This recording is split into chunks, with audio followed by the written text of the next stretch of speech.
Virgo is definitely one of my favorites in the series, at least so far. And that really shouldn't be that surprising because all of this stuff belongs to me. I didn't buy anything new for this shot. I just used what I had, and I'm a big kind of desk guy, I guess. I have a thing for stationery and desk toys and aesthetically pleasing things that do basic tasks. I'm not actually, I don't know my star chart in depth, but I'm not, there's not a lot of Virgo in there that I'm aware of. But definitely, I will say that I came upon this concept pretty quickly when I started learning about the traits of Virgo, and I just like aesthetically, it felt like my an aesthetic that I liked really would work for this shot. And so I just set out to create like a desk scene that I liked. But that's not all that this image is. So there is already, I think, is pretty successful in kind of touching on some of the traits that I think Virgos really appreciate, which is that they're very organized people. That was the biggest thing in talking to my friends that were Virgos, is just their love for precision and organization, but they're not unpractical about it, if that's a word. I'm not sure. They appreciate practical tools and kind of you know a workspace that is both organized but very functional. It's not so organized to the point of not being super functional. And it really just kind of started coming together as I pulled in some of these various things that I have, these like dishes and trays and different sort of things that you might find on a desk potentially. And one of the things that really came out in the Virgo traits also, aside from that, is this love for a sort of menial task and this attention to detail. Those are very, very big traits. And multiple Virgos that I interviewed for this project specifically mentioned as an example of loving a menial task, doing like I Spy puzzles. And so I thought, why not make this image a puzzle image? And so in the center of this frame is this notebook, and on it are written 8 clues for things that you can find in this photograph. And so that's a little bit of a lie, actually, because number 3 is you're looking for 5. The number 5 represented 5 times, and that's probably one of the hardest puzzles to solve. But it was just... what a fun project to take on, trying to come up with these puzzles. It was really an interesting exercise coming up with a composition that was authentic. It doesn't, I didn't want it to look overly like a posed still life. I wanted it to look like this could be somebody's workspace potentially. But also then within that hiding all of these things for people to find. And what was really challenging about that is if you recall I Spy books, the images are beautiful and they're super well composed. The photographer who does all that work, his name is Walter Wick, and he's still around. He's still producing photography. He's still an amazing still life photographer. But they're packed with stuff. There's just so much stuff in those images. And the interesting thing about this image for me was that I needed, first and foremost, to have like an organized space. So there needed to be both, like, I had to balance out having an organized space and a space that just would attract a certain type of person, that's in particular a Virgo. But then still have enough going on that I could hide things for people to find. And so I added this layer of making each of the clues kind of riddles. Some of them are very, very easy and some are harder than others, but I didn't want to just give you a list of things that you could find because I felt that would just be far too easy. and that you needed to use a little bit of like deductive reasoning. I had at one point told myself that that like people should go to like maybe Google things that they don't recognize in this image if they wanted to find everything that's on the list. And so this image is very popular when I do art shows, and it really draws people in, and I think that's very evident even in looking at it on a digital screen, that it is a very warm and inviting image. The print is really,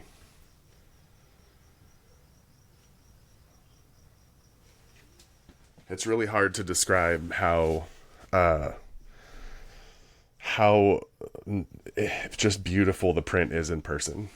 My printer, Adam Prince, based in Texas, is just remarkable work when it comes to printing these. And this particular size is, you can see so much texture and so much detail.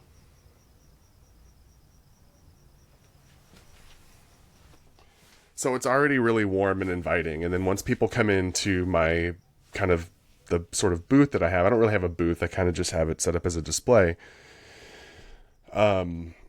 Once I tell them what it is and that it's a puzzle, I've had people and couples spend 20 minutes looking at the image and looking for everything on that list, trying to solve that puzzle. And a few people have gotten it. The first people to ever solve the puzzle actually came to my studio while this still life was still set up, and were able to solve it. I am not going to give the solution to all of these clues in this video. I am going to eventually do a video that has the solution to all of them. It's solvable, but it is challenging, I think. And that was really a lot of fun. I think some of the most fun I've had doing photography was coming up with, again, balancing the composition with hiding things. And I did have to change some compositional elements because I was sort of attached to one of the clues. I was sort of attached to one of the riddles, but I could not create the effect I was looking for. So actually I'll just share this one. I can just spoil this one. The first clue on here is an arrow and an arrowhead. And the solution to that is, here is the arrow. Let's see if we can zoom in a little bit right here. Here is the arrow on this Baron Fig Archer pencil. And here is the arrowhead, which is actually a pine tree. But it's not about what it actually is. It's just about what it represents. And so originally my plan was for it to be 2 arrows.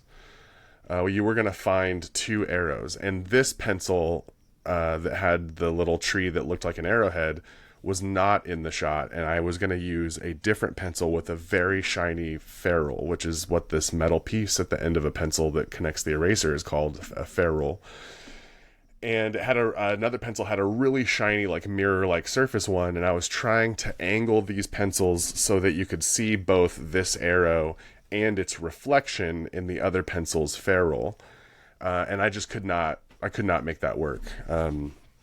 And so I think I was just kind of stumped and looking for other ideas and looking at what other pencils I had, and then found this one that resembled sort of an arrowhead. And I actually kind of like that for the riddle. I don't know. It's just an arrow and an arrowhead. Like, aesthetically, those words written on the paper are like, look better to me than finding 2 arrows or something, or however I would have written it. So yeah, that kind of stuff. It was really, really fun to have that sort of limitation on the composition itself, while also excuse me, while also just having that free reign to like just decide what clues I wanted to include and how hard I wanted to make them. And I think if there was anything that I really struggled with doing this, it was being concerned that the riddles were too niche or specific to me in the way that I think, or whatever, that it would be too hard. But so far, the feedback on the actual puzzle itself has been people really, really enjoy it. It is difficult, but they do really enjoy the challenge of it. And I think part of that is because it is a really pleasant photograph to look at. And it's kind of like, it almost becomes, especially when you look at the print up close, it becomes a place that you just kind of enjoy spending time.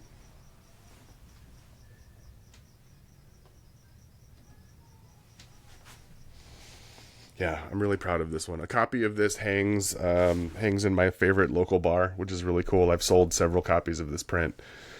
And yeah, it's very popular at art shows, and I think it really, what I hope is that it opens people's hearts and minds a little bit about still life photography as art, because this is sort of interactive and it seems so fun. But then they do, like, in talking to people about it and what it took to make this image, they start to recognize, I think, the creativity and the artistry. And I hope if any, for even just a few people, that see this or come to see it at one of the art shows, that maybe it kind of opens their mind up a little bit about still life photography as an art form, which I think doesn't always get the consideration that maybe it should.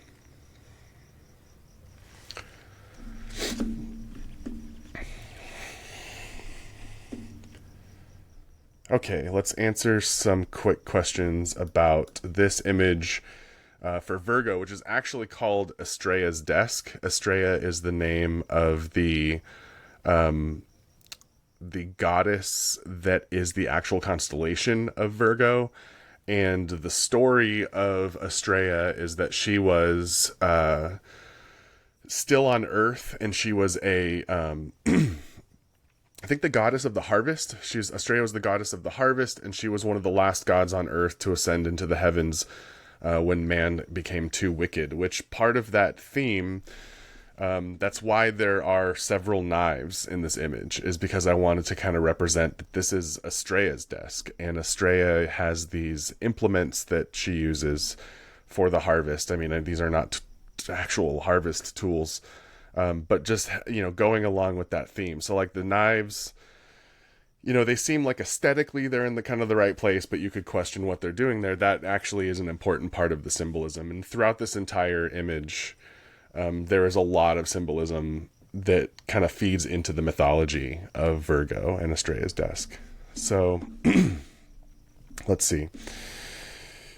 How did you decide to focus on Virgo's love for order and details? That was seriously the biggest trait that people expressed, was that, like, organization, detail oriented. That was, like, by far of the people. This is the first image I think that I interviewed a good number of people for.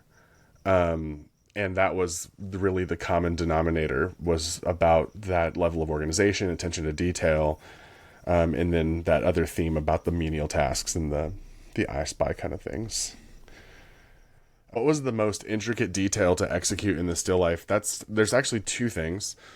One is the coin tray.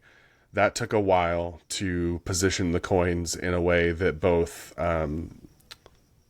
without giving anything away, solved some of the things that I was trying to solve for, but also was, like, aesthetically pleasing. I had done some testing, actually. I had done a test shot with this coin tray, this pocket change tray with coins in it, because it seemed like an interesting challenge to come up with a composition that was engaging for something that was largely flat, doesn't have a ton of dimension to it. But because coins are so, like, beautiful and they're varying colors and the texture of them, I was I think able to achieve a really nice still life image of that on its own, which is kind of what gave me the idea to bring it into this image, because again, like, this is something that a Virgo would definitely have, as a little coin tray. And if they were, like, a specific type of person who was interested maybe in collecting coins, that coin tray may be filled with, like, interesting coins, and coins where maybe your attention to detail takes into account that there's something special about some of these coins. And then, so that took a long time. That took a long time to compose the coins in that tray, meeting all of those needs that I had. And then the other one is the pencil shavings. I did originally just dump pencil shavings in there. But really the pencil shavings needed to look nice and well balanced. And so I had to spend some time with tweezers, moving pieces around.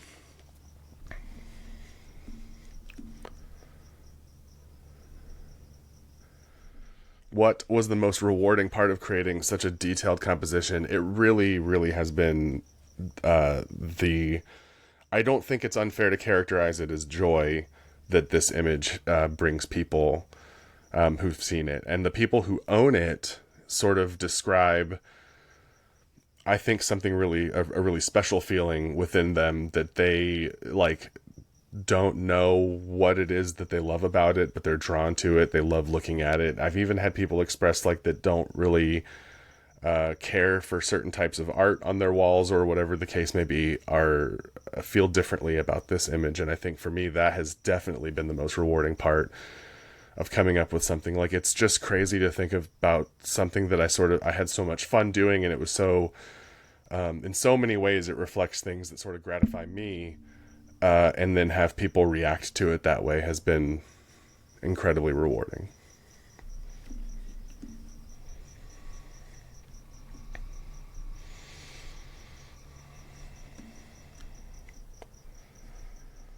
We could do a technical question. How did you approach lighting to emphasize the detail and organization in the image? So the name of the game here was, because there's an actual light source in the frame in the form of this lamp, which, by the way, I've had that in my room as long as I can remember, since I was a kid in elementary school.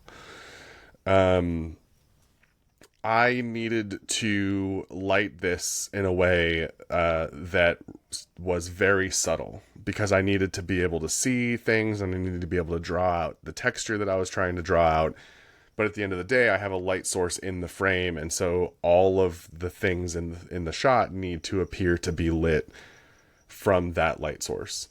And so in reality, that light source is on, the lamp is on, it is playing a part in lighting this scene, but it wasn't enough to capture sort of the periphery of the scene. And so I actually, with this light that's over my shoulder right now lighting the print, I gelled that with an orange gel to give it kind of a warmer glow to sort of more reflect an incandescent bulb.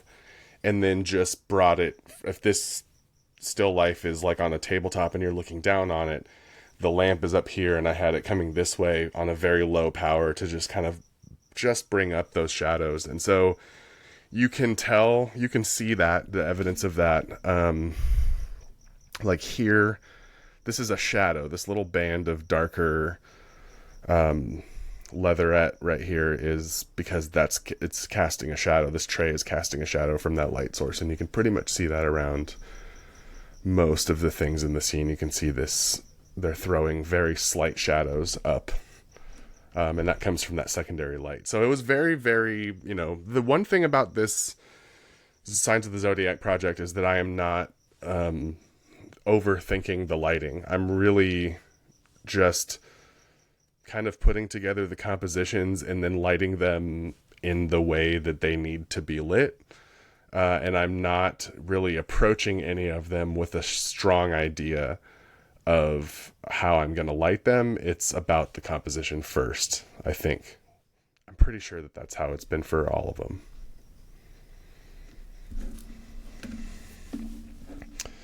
Prints of this image, Astraia's Desk, are available on my website at danieltjester.com. I'm also selling these as a year at a glance calendar, so you can actually pick from any of the signs of the Zodiac that I've done so far and buy a year at a glance calendar that has the image in it and has the entire year of 2025. Those are available on my website right now.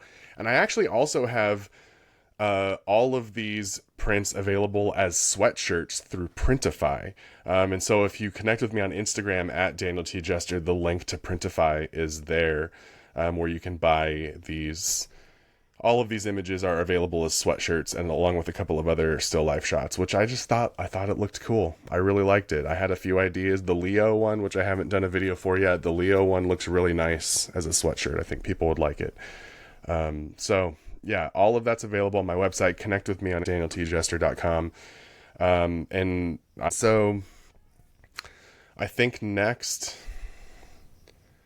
I did Virgo next because I wanted to, because I like it so much. I think next, I'm not sure which one we're going to do next. Maybe I'll go back to Gemini and we'll start that way. and kind of explain the evolution of the project through those first few still lifes. So we'll see. Hopefully we're going to sit down and do that one soon.